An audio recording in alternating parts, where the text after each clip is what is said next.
তাহলে আপনার যে আপনি যাকে প্রেজেন্ট করতেছেন হ্যাঁ, তাহলে ন্যায় বিচার পাবেন না। আমার দৃষ্টিতে পায় নাই। এটা কি পুরোটা কি বলেন?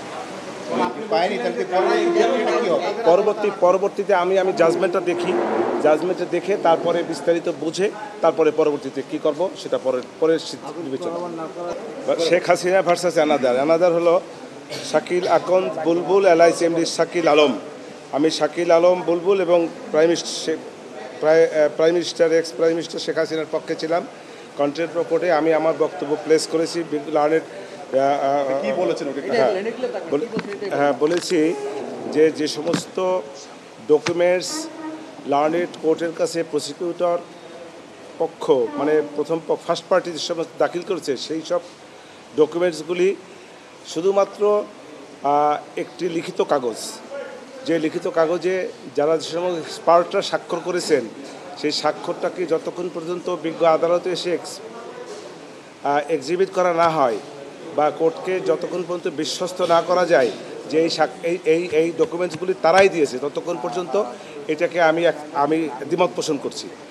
লার্নেড কোর্ট তার বিপরীতে বলেছে যে এটা ক্রিমিনাল প্রসিডিওর বিষয়, এখানে এইটা প্রযোজ্য হবে না, এটা বলেছে।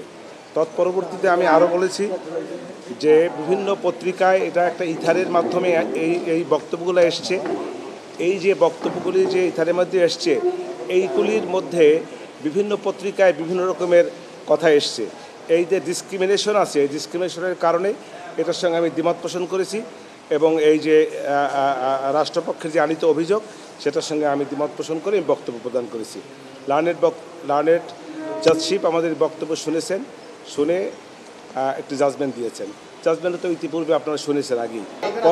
পরবর্তীতে আমি জাজমেন্টটা দেখি, জাজমেন্টটা দেখে তারপরে বিস্তারিত বুঝে তারপরে পরবর্তীতে কি করব সেটা পরের